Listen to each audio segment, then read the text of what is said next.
इस वीडियो को देखने के बाद आप समझ पाएंगे कि आलस क्या है और यह कैसे पैदा होता है, इसे कैसे खत्म किया जा सकता है।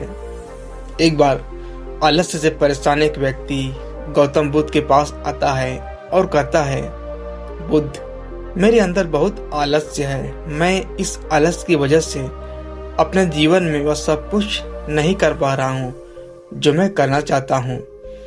इस हालात ने मुझे बहुत परेशान कर रखा है।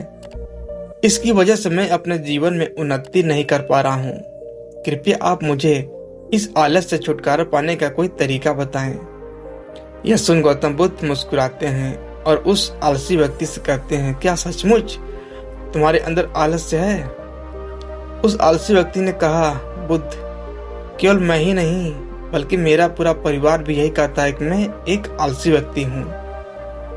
बुद्ध ने कहा, क्या तुम मुझे इसका प्रमाण दे सकते हो कि तुम एक आलसी व्यक्ति हो? उस आलसी व्यक्ति ने कहा, दे सकता हूँ। बुद्ध ने कहा, तो फिर प्रमाण दो। उस आलसी व्यक्ति ने कहा, बुद्ध, मैं यह तो जानता हूँ कि सुबह उठना मेरे स्वास्थ्य और मेरे मन दोनों के लिए ही लाभकारी है, लेकिन मेरा आलस्य मुझे सुबह जल्दी उठने ही नहीं देता। बुद्ध ने कहा, अच्छा, परंतु क्या तुम्हें पता है कि आलस्य होता क्या है? उस आलसी व्यक्ति ने कहा, मुझे यह तो नहीं मालूम कि आलस्य क्या होता है, लेकिन यह जो कुछ भी है बहुत बुरा है। बुद्ध ने कहा, आलस्य एक मानसिक अवस्था है, एक भाव है, एक विचार है, जिसे जाने अनजाने में हम इंसान खुद ही अपने अंदर पैदा करते हैं। उस आलसी व्यक्ति ने कहा, परंतु वह कैसे? बुद्ध ने कहा, पहले तो तुम यह समझो कि हमारे भीतर आलस्य दो कारणों से पैदा होता है। पहला कारण है शारीरिक और दूसरा कारण है मानसिक। शारीरिक आलस्य का पहला कारण है भोजन। जब हम कोई ऐसा भोजन ग्रहण करते हैं जिसमें खुद कोई जीवन नहीं है, तो यह भोजन हमारे शरीर के लिए बोझ बन जाता है और फिर यह हमारे अंदर आलस पैदा करता है, क्योंकि हमारा शरीर भोजन से मिलने वाली ऊर्जा के सहारे चलता है और फिर हम इसे जैसा भोजन देते हैं वैसे ही ऊर्जा हमारे शरीर को भी प्राप्त होती है। इसलिए अगर तुम आलस से बचना चाहते हो तो आसानी से पचने वाले और सीधे प्रकृति से प्राप्त होने वाले भोज्य पदार्थों को अपने भोजन में शामिल करो। शरीर के स्तर पर आलस का दूसरा कारण है गलत तरीके से चलना, गलत तरीके से बैठना और गलत तरीके से लेटना। गौतम बुद्ध ने आश्रम के भिक्षुओं की तरफ इशारा करते हुए उस आलसी व्यक्ति से कहा, अगर तुमने ध्यान से देखा होगा तो तुम्हें आश्रम के इन भिक्षुओं के चलने, बैठने और लेटने की अवस्थाओं में एक विशेष प्रकार का संतुलन नजर आएगा। जब वे चलते हैं तो उनके पैरों के बीच एक तालमेल होता है। जब वे बैठते हैं तो उनकी रीढ़ की हड्डी एकदम सीधी होती है और गर्दन थोड़ी सी ऊपर होती है, और जब वे लेटते हैं तो इनका शरीर एकदम सीधा होता है। उनके शरीर के किसी भी अंग पर कोई तनाव नहीं होता, जिसके कारण यह गहरी और आरामदायक नींद ले पाते हैं। उस आलसी व्यक्ति ने पूछा, बुद्ध, क्या पर्याप्त नींद लेना भी उतना ही जरूरी है? बुद्ध ने कहा, न कम न ज्यादा, हमेशा ही पर्याप्त मात्रा में सोना लाभकारी होता है। अगर तुम आज रात पर्याप्त नींद नहीं लेते हो तो तुम्हारा कल का पूरा दिन थकान और आलस से भरा होगा। इसलिए पर्याप्त नींद भी उतना ही जरूरी है। उस आलसी व्यक्ति ने कहा, हाँ बुद्ध, यह तो मैंने भी महसूस किया है। बुद्ध ने कहा, शरीर के स्तर पर आलस का तीसरा कारण है सुबह जल्दी ना उठना। यह सुन उस आलसी व्यक्ति ने कहा, मैं भी जल्दी नहीं उठ पाता हूँ। बुद्ध ने कहा, तुम सुबह जल्दी तभी उठ पाओगे जब तुम रात में जल्दी सोओगे। बुद्ध ने आश्रम के भिक्षुओं की तरफ इशारा करते हुए कहा, इन भिक्षुओं को देखो, इन्होंने रात्रि अपने सोने का एक निश्चित समय निर्धारित कर रखा है और यही कारण है कि यह रोज प्रातः काल जल्दी उठने में सक्षम हो पाते हैं। हर एक बौद्ध भिक्षु को अनुशासन का पालन करना होता है और यही अनुशासन उनके जीवन में संतुलन लाता है। कुछ लोग अनुशासन को एक बंधन समझते हैं। उन्हें लगता है कि अनुशासन उन्हें बांधता है, लेकिन सच्चाई यह है कि अनुशासन हमें बांधता नहीं बल्कि स्वतंत्र करता है।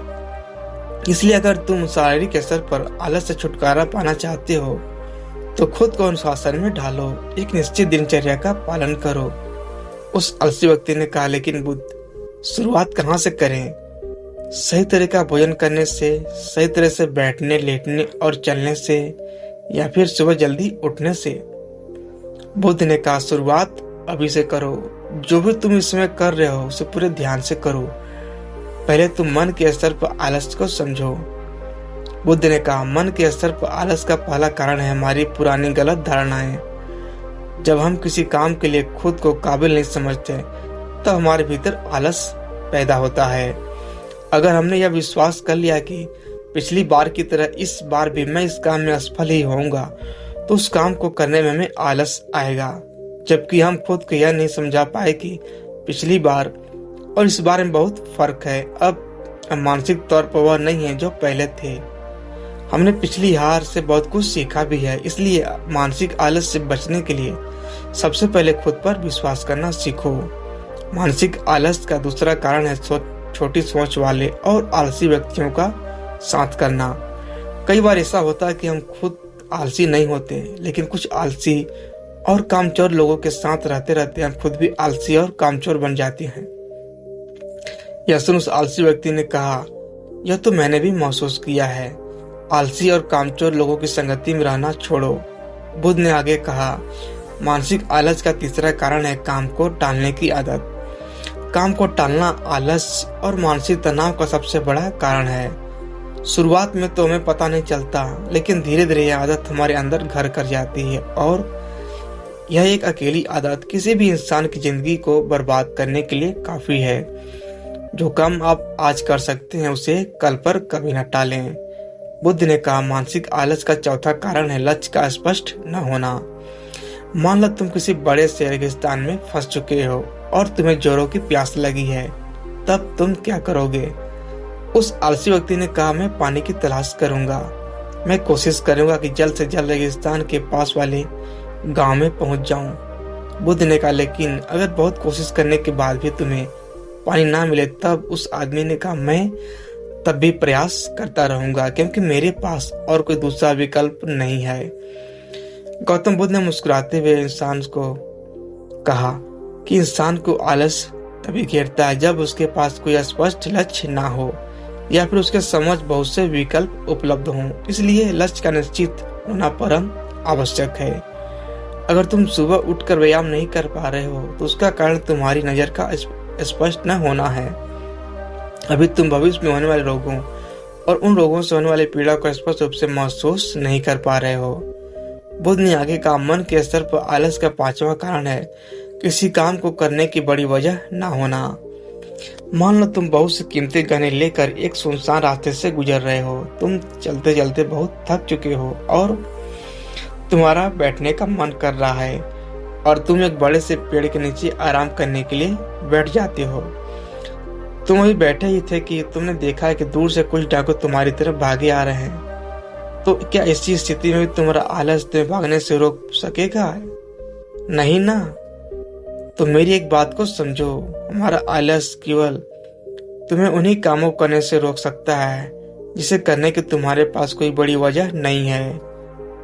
आलसी व्यक्ति कहता है, बुद्ध आपका बहुत बहुत धन्यवाद। अब से मुझे आलस का सारा खेल समझ आ गया है।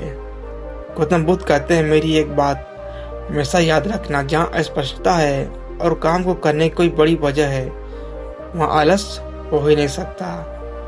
दोस्तों, आशा करता हूँ कि इस वीडियो से आपको बहुत कुछ सीखने को मिला होगा।